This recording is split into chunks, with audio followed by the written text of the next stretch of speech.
Closer, comment avez-vous vécu votre passage aux auditions à l'aveugle? Nessa, mon passage dans The Voice a été salvateur.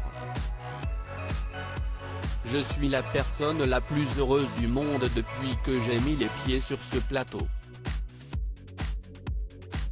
J'ai eu le sentiment de gagner une liberté pour moi, mais aussi pour toutes les femmes gitanes.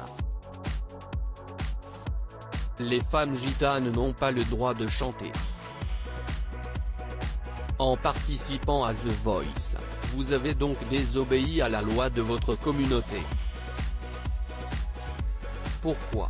Je souhaite montrer que, nous, les femmes gitanes, ne sommes pas que des soldats du quotidien.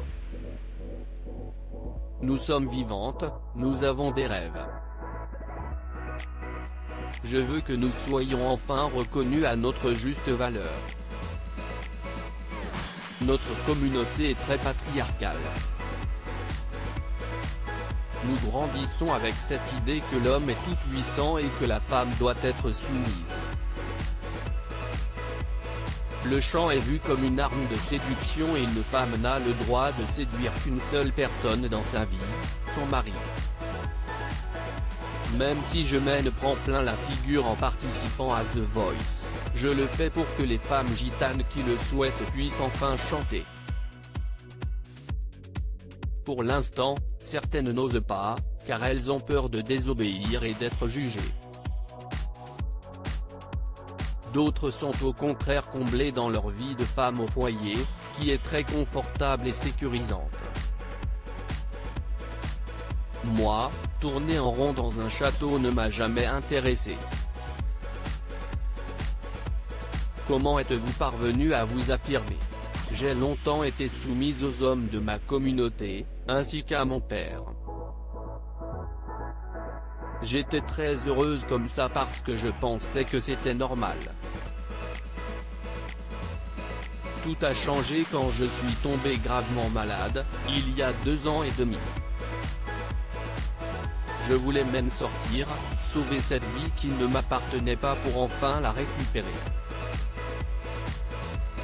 Avant, j'avais l'impression de faire partie du rêve de quelqu'un d'autre.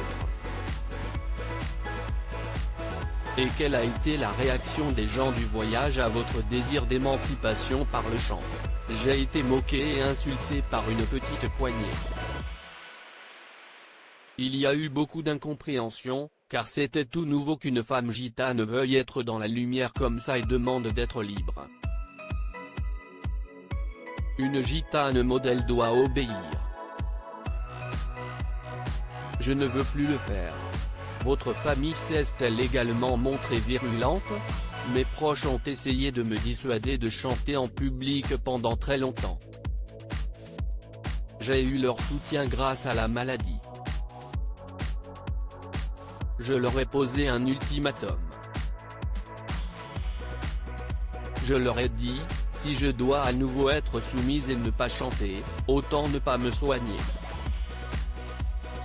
Je veux cette vie où je meurs. Ils se sont retrouvés dans une impasse. Vos parents vous ont-ils quand même accompagné aux auditions à l'aveugle? Oui.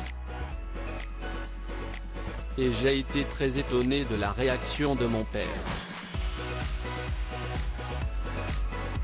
Il m'a applaudi et m'a dit qu'il était fier de moi pour la toute première fois. Cela m'a énormément touché, parce que c'était symbolique. Tout n'est pas perdu pour les petites filles gitanes qui rêvent d'être dans la lumière.